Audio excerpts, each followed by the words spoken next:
Bienvenue, je suis ravie de vous retrouver pour ce nouveau numéro de Paris-Saclay TV. Comment convaincre les entreprises de rejoindre votre territoire, de rejoindre cet écosystème unique en son genre en France? Eh bien, c'est la raison d'être de la SAT Paris-Saclay. SAT pour Société d'accélération du transfert de technologie.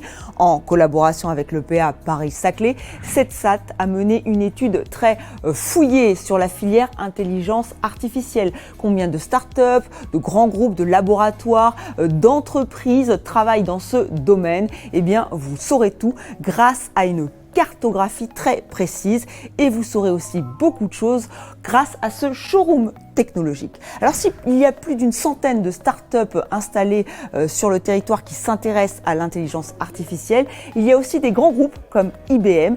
IBM qui a choisi d'installer ici son tout nouveau centre de recherche et de développement dédié à l'intelligence artificielle et vous verrez qu'il y a déjà des synergies qui sont mises en place. Une délégation québécoise quantique est venue sur votre territoire. Elle a été accueillie par le groupe Atos et là aussi il s'agit donc de développer des partenariats, de faire découvrir d'autres écosystèmes. Même stratégie, même volonté pour Chimialis. Alors cette start-up, elle a été lauréate du Spring 50 cette année dans la catégorie santé. Et si elle a choisi Paris-Saclay, c'est parce qu'elle est liée avec l'École normale supérieure. Vous entendrez son CEO, Cyril Gibert. Et enfin, notre agenda, ce sera la fin de cette émission. Faut-il le rappeler, l'écosystème de Paris-Saclay est unique en son genre. Pour développer ce cluster, pour le faire connaître, il existe de nombreux leviers. La SAT, la Société d'accélération du transfert de technologie, a pour but de mieux faire connaître aux entreprises, donc Paris-Saclay, votre territoire, en collaboration avec l'EPA Paris-Saclay. Cette SAT Paris-Saclay a mené une étude très fouillée sur la filière intelligence artificielle, une intelligence artificielle que l'on peut retrouver grâce à une cartographie très précise de votre territoire. La SAT a aussi mis en place ce showroom technologique. Nous sommes réunis aujourd'hui dans le cadre de la restitution de l'étude filière IA que nous réalisons dans le cadre de notre activité de développement économique à l'EPA Paris-Saclay. Nous avons mandaté pour cela la SAT, la Société d'accélération de transfert de technologie, qui a une très bonne connaissance des acteurs du territoire et une vision aussi à 360 degrés des différents laboratoires publics qui le composent. Au-delà de l'objectif de mieux se connaître, l'enjeu c'est également d'utiliser tout ce contenu pour mieux promouvoir l'écosystème de Paris-Saclay, notamment dans les actions que nous réalisons à l'international lors de participation à des salons professionnels. L'objectif principal, c'est vraiment de convaincre les entreprises de venir rejoindre notre écosystème. Dans cette cartographie IA Paris-Saclay, nous avons répertorié l'ensemble des entreprises sur Paris-Saclay qui travaillent avec des chercheurs qui produisent des travaux de recherche en IA. Nous avons trouvé 110 startups créées depuis 2010 sur ces thématiques et enfin 80 à 90 entreprises, PME, ETI, grands groupes qui travaillent fortement avec Paris-Saclay sur ces thématiques IA. Nous avons aussi recensé 42 laboratoires de recherche d'un très haut niveau académique qui travaillent sur l'IA, sur plusieurs thématiques de l'IA, qui sont fédérés sur deux blocs qui sont iParis, plutôt pour IPP, Institut Polytechnique de Paris, et ensuite DataIA, plutôt pour l'Université Paris-Saclay et INRIA. Et enfin, et pour conclure, en termes d'indicateurs, Paris-Saclay abrite 17% des laboratoires nationaux qui travaillent sur l'intelligence artificielle, mais 41% des stars, chercheurs, entrepreneurs confondus, qui font de l'intelligence artificielle. Et un autre chiffre très important, c'est que dans l'appel à projet de l'ANR sur les chaires en intelligence artificielle, Paris-Saclay a remporté 16 des 40 projets, ce qui correspond à 40% des projets actuels entre industrie et recherche fondamentale sur l'intelligence artificielle. Donc, pas forcément beaucoup de laboratoires au niveau national travaillent sur l'IA, mais une qualité importante de la recherche qui transparaît à travers ces chiffres. Enfin, la SAT met en place d'autres actions d'attractivité du territoire, typiquement avec le showroom technologique qui se visite. Une porte d'entrée dans notre beau territoire d'excellence académique et industrielle, le showroom technologique mutualisé de la SAT Paris-Saclay du Playground est un outil marketing par excellence qui présente la structuration du territoire, la complexité des échanges entre ces acteurs, les filières présentes sur le territoire et bien sûr les technologies de pointe à travers notre exposition des startups. L'avantage et la singularité de notre showroom, c'est d'être vraiment un showroom transverse qui est une porte d'entrée sur le territoire qui permet vraiment rapidement comprendre les enjeux du territoire Paris-Saclay qui, à travers son exposition, permet d'entrevoir quelles sont les possibilités qui s'offrent à des acteurs nationaux et internationaux venant en visite sur le territoire et travaillant dans les laboratoires de recherche, dans les lieux d'excellence académique et industrielle, dans les entreprises.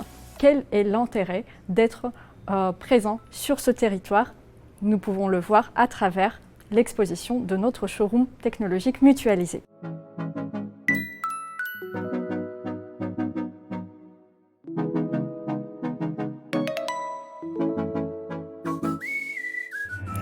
Parmi les grands groupes qui sont en pointe dans la filière intelligence artificielle, il y a IBM. IBM qui a décidé d'installer son centre de recherche et de développement sur votre territoire. À terme, ce sont près de 400 chercheurs et développeurs qui vont travailler dans ce domaine. Plusieurs projets sont déjà lancés, notamment dans le secteur de l'imagerie médicale. L'entité qui se trouve ici sur le plateau de Paris-Saclay est une entité d'IBM qui est un centre de co-innovation et qui regroupe dans un premier temps une équipe de développement logiciel, une équipe de recherche et également une équipe de consulting. L'équipe de recherche que nous avons ici travaille sur des systèmes auto-apprenants que nous lions à des systèmes de moteurs de règles, business, et qui permettent d'appréhender des sujets tout à fait nouveaux en IA. Et puis nous avons l'équipe de conseil qui va accompagner nos clients sur toutes leurs initiatives d'innovation au sens large. En termes de recherche, quand on est à plusieurs et qu'on échange avec d'autres personnes, on avance plus vite. C'est pour ça que nous retrouvons ici, dans ce site, tous ces ingrédients qui sont propices pour toutes les personnes qui souhaitent faire de l'innovation. Nous avons ici un sourcing de cerveau. Les écoles produisent des ingénieurs avec un niveau reconnu mondialement et qui fait partie des meilleurs dans le monde académique. Nous avons des labs de recherche à la fois académiques et industriels dans ce lieu de Paris-Saclay, avec qui nous échangeons régulièrement. Ce que nous cherchons à développer tout particulièrement ici à Saclay, c'est des partenariats tripartites, c'est ce que nous avons commencé à faire, avec à la fois d'un côté ces labos de recherche et les industriels, et d'autre part les académiques et les ingénieurs qui se trouvent chez nous en recherche. Et aujourd'hui, les partenariats que nous développons, nous en sommes convaincus, vont permettre d'avancer beaucoup plus vite en termes d'innovation et de ce que nous pourrons offrir à nos clients. Le plateau de Paris-Saclay offre, pour une entreprise comme nous, des interactions à grande valeur ajoutée avec tout cet écosystème de labos et de recherche. C'est pour ça que ce site est un lieu incontournable pour toutes les entreprises françaises ou internationales qui souhaitent se retrouver dans le creuset d'innovation technologique et de recherche qui est aujourd'hui un élément essentiel, notamment dans l'intelligence artificielle. Après l'intelligence artificielle, intéressons-nous maintenant à une autre filière, à un autre domaine, le quantique. Le groupe Atos, qui est présent sur votre territoire, s'est lancé dans cette aventure très pointue. Et là aussi, pour développer ces technologies du futur, il faut développer des partenariats nationaux ou internationaux. Atos a accueilli très récemment une délégation quantique québécoise, peut-être le début d'une collaboration outre-Atlantique. Tout de suite, les précisions de Philippe Duluc, directeur Big Data et Sécurité chez Atos, et Olivier Gagnon-Gordillo, responsable de la stratégie et du développement Québec Quantique.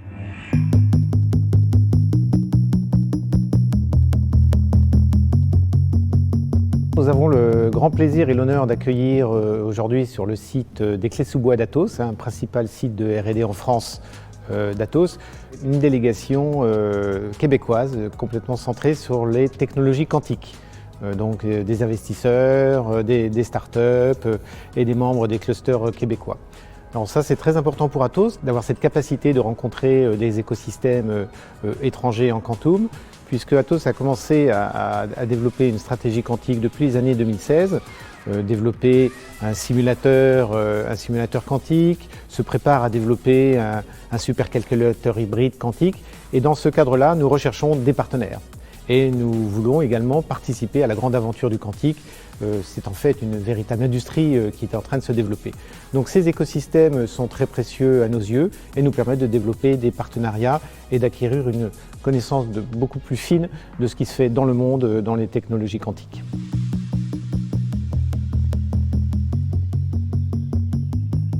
Québec Quantique est une initiative qui regroupe l'écosystème des sciences et technologies quantiques du Québec. L'idée derrière la mission et pourquoi on est ici aujourd'hui, c'est pour en fait créer des collaborations et même amplifier ce qui a déjà été fait par le passé. On a déjà eu quelques collaborations avec la France en termes de sciences et technologies quantiques. On est très heureux d'être ici aujourd'hui pour visiter finalement l'écosystème de Paris-Saclay en passant par Atos et en allant visiter les laboratoires de C2N. Puis en même temps, on a profité pour rencontrer quelques startups et faire un peu de maillage avec des startups du Québec et des startups françaises.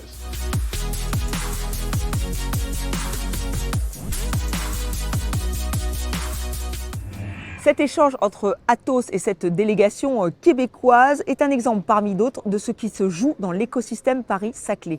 Les startups ne s'y trompent pas, elles espèrent gagner en visibilité en s'installant ici sur votre territoire. Et c'est bien parti pour Chimialis. Cette startup a remporté le concours Spring 50 dans la catégorie santé. Elle travaille en collaboration étroite avec l'ENS Paris-Saclay, l'école normale supérieure. Nous avons rencontré son CEO, Cyril Gilbert.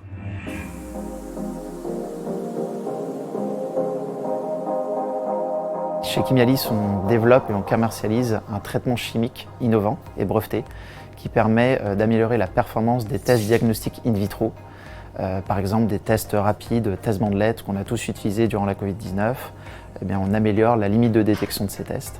Cette technologie qu'on utilise, c'est un traitement chimique donc breveté qui a été développé, inventé par mon associé Claude Nogues, avec plus de 10 années de recherche au sein de l'ENS Cachan, qui est maintenant l'ENS Paris-Saclay, où est hébergé actuellement Chimialis. Cyril, welcome. Donc Spring, c'était un peu la mecque des startups de Paris-Saclay. Donc l'occasion de rencontrer d'autres startups innovantes dans le domaine de la santé, mais pas que. La possibilité aussi de rencontrer des industriels, laboratoires pharmaceutiques, développeurs de tests diagnostiques. Donc toujours intéressant pour une startup. On est en train de commercialiser notre technologie, on cherche aussi des partenaires, donc c'était pertinent de rencontrer de nouveaux industriels. Aussi l'opportunité de rencontrer des investisseurs, intéressant pour nous parce qu'on est en train de lever un tour d'amorçage pour financer la mise à l'échelle de notre technologie. Et puis c'était aussi gagner de la visibilité, donc ce qu'on a bien fait, bien réussi à faire en remportant le concours de pitch dans le domaine santé, avec des très belles boîtes et également qui pitchaient, il y avait de la concurrence. Et puis un joli jury avec Ipsen, Servier, des fonds d'investissement. Et donc ça a permis de gagner un peu en visibilité au niveau national, ce qui est le bienvenu dans une période de levée de fonds et de début de commercialisation. C'était naturel de s'installer à l'ENS Paris-Saclay puisque, encore une fois, la technologie émane de l'ENS. On est juste à côté de l'ancien laboratoire de Claude. Donc il y a déjà des synergies en termes de recherche et d'avancées technologiques. On a un contrat de collaboration, par exemple, avec l'ENS et le CNRS aujourd'hui sur un de nos projets en interne. Et puis c'est également la possibilité d'avoir en partage des instruments qui sont trop onéreux pour un achat en interne pour Chimialis. Puis évidemment l'accès à tout un vivier de plateformes sur lesquelles on peut avoir accès à ces instruments, d'étudiants et de personnes en thèse qui travaillent sur des sujets d'intérêt pour Chimialis. Donc c'est finalement un peu un point central, même si on est éloigné de Paris-Centre, c'est quand même un point central dans le domaine dans lequel on évolue, avec tous les industriels qui sont déjà présents sur le plateau, des laboratoires pharmaceutiques, des développeurs d'outils d'analyse in vitro. Donc ça fait énormément sens d'être présent ici sur le plateau.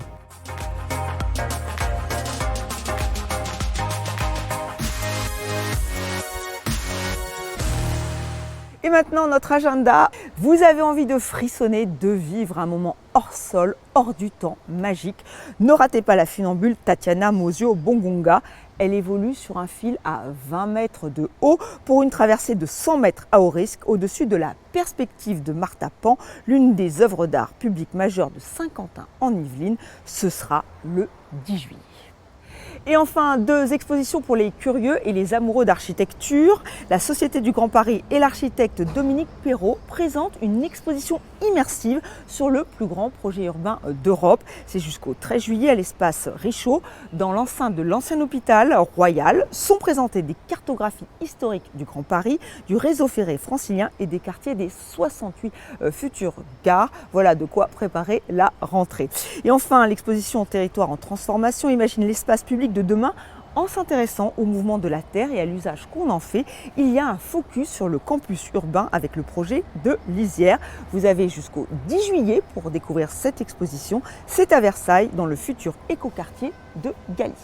Voilà, c'est déjà la fin de cette émission. Merci à vous de l'avoir suivi. Je vous souhaite un très bel été et je vous retrouve très vite pour un numéro de Paris-Saclay TV.